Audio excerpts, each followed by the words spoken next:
Welcome back to the Shaman Warrior Network, your channel where you can find content about igniting the flame from within to be your authentic self. Today, we're going to be talking about the story of Jonah and the Whale and the similarities that it has to Jonah of Broward.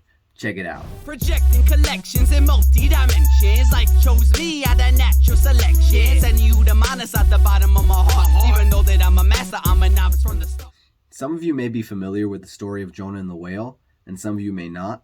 The way that I learned the story was just actually through conversation, speaking to people. People always ask me, do you know the importance of your name? And at first I would feel embarrassed to say no, just because, I don't know, everyone seems to know the story and I didn't. But I decided that that wasn't something to be embarrassed about, and I used it as a conversational factor. So it would be, no, please enlighten me, tell me, can you share with me the story? And after hearing the story of Jonah so many times, now I can spit it back. I definitely feel like I resonate with it in a lot of ways, and there's no coincidence why my name is Jonah. Let's first go over the story of Jonah and the Whale, and then I'll go over the similarities on how Jonah and the Whale is similar to Jonah of Broward. Jonah lived in the Holy Land of Israel. He was a very courageous and honest man, and everyone in the town went to him for advice and spiritual guidance. They went to him for this advice and guidance because of his connection with God. He had a very strong connection with his divine source. One day he was meditating, and God came to him. God said that he would destroy the nearby town of Nineveh. They were sworn enemies. They always were in this war between each other. And God said, I'm going to destroy this city in 40 days. And Jonah was very happy to hear this. He said, God, thank you so much for telling me. I can't wait to get back to my people and tell them that our enemies will be destroyed by the hand of our God. But then God was like, well, actually, you know how you are actually like a really good person over here in Israel and everybody likes you. People go to you for advice, for spiritual advice, because you're connected with me and you have these connections through meditation. I actually need you to go to Nineveh and do the same thing over there. Preach to them, give them advice, show them the spiritual guidance, show them the way to me. Jonah was like, this doesn't make no sense, God. If you're going to destroy them, why would I go there? Why would I try to save them? God told Jonah that he wants to give the people of Nineveh a second chance, and he wants to give them a chance to change, to show love to each other, and to live in their highest good, live in connection with the divine. He also told Jonah to remember that everyone is connected through source energy, connected through God, and the people of Israel are nothing different than the people of Nineveh, and that he should treat them as brother and sister and help them reach salvation, help them with guidance, and help them with advice. And Jonah said, okay, God, I'll do as you ask, and I'll go to Nineveh. So Jonah slept on it, and the next day he was like, I don't want to go to Nineveh, and I'm not going to.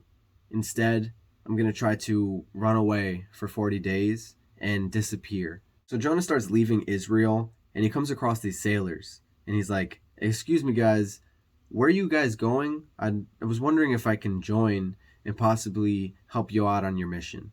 He's thinking, if I help these people out, I will be canceling out a good deed that I was tasked with this deed, which is also good, helping the sailors with whatever task they're doing. They were going to be transporting cargo across the Mediterranean Sea, and they decided to allow him to come and help. As they're out on sea, they experience one of the worst storms they've ever encountered. And all of the sailors are pagans, so they start praying to multiple gods. They're praying to the god of the sea, they're praying to the god of the thunder, they're praying to the gods of air, and they're praying that this storm stops and they're able to make it through and accomplish their mission. And one of the sailors runs down to Jonah's quarters where he's sleeping soundly. They knock on the door, they kick it open, they're like, how are you sleeping right now? How are you sleeping at this time? There's a crazy storm and you need to pray to your God because we're praying to our gods, and we need to have all of this combined prayer so that we can appease the gods and we can make it through this storm. And Jonah's thinking about it, and he's like, well, actually, I don't think you want me praying to my God. I was actually tasked by my God to do something and I'm actively disobeying him right now. So if I didn't know any better, I'd say that this storm is probably because of him. And if you really want to end the storm, you got to throw me overboard. And the pagans were like, whoa, whoa, buddy, like, we're pretty good people. Like, we don't want to throw you overboard and kill you to try to end a storm. We're going to try throwing some cargo off of the ship and see if that works. So after they throw a bunch of cargo off of the ship, the storm still doesn't subside. So they're thinking like, wow, we're really going to have to throw this guy overboard. Listen, Jonah, God bless you, but you got to go. They throw him off the ship. Jonah's looking up from the water like, good job, guys. You're doing well. And as soon as they do it, the whole storm ends. Everything is fine. The water's calmed down. And Jonah's like, told you so. He's thinking. He's like wading in the water. And then a giant whale comes up from under Jonah and swallows him. Jonah's thinking that this is the end of his life. He's in the whale. He's like, that's it. I'm dead. I went against God. I went against what he said. This is my punishment. And I fully accept it. God, if you're out there, I'm sorry. I'm going to do what you asked for. As long as you spare my life and you let me live, I'll do what you say. Just like that, the whale spits him out right on the shore of Nineveh, and God starts speaking to Jonah. Let this be a lesson to you of how forgiving I am. I want you to take this forgiveness that I've given to you and apply it to the people of Nineveh. Forgive them. Treat them as your brothers and sisters and spread the word. Show them love. Show them the connection to the divine. So Jonah goes to the town of Nineveh and he starts preaching. And he starts sharing with them his connection with the divine, his connection with God. And he starts explaining to them how they too can have that connection, how they can live with honesty and love for each other and love for their fellow man, to look at each other as brother and sister with the understanding that we all are one and we're all united through this divine connection. They start going to him for advice. They start going to him for spiritual guidance, just like the people of Israel did for him back home.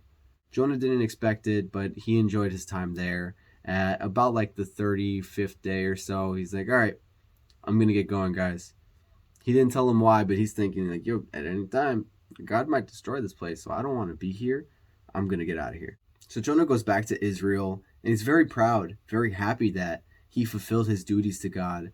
And he's sitting back in his house, relaxing, drinking water. And God comes to him and tells him, Jonah, I've decided not to destroy the people of Nineveh. Jonah's like, what? What are you talking about? You said that you would destroy the people of Nineveh. Those are our sworn enemies. And God tells him, remember, the connections that you made with them, those are your people. And they did make a positive change, even after you left.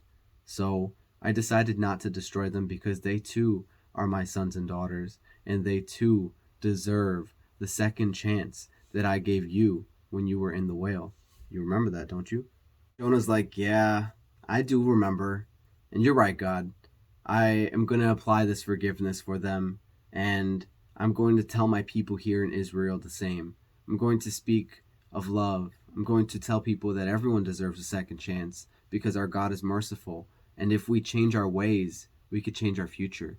We can change what our fate is. As we look at the story, we see a story of personal character development. Jonah first still needs to master the art of forgiveness and unconditional love. But as he moves along his path and he goes through what he goes through, he learns karma, cause and effect, and how his actions are affecting his future and his fate.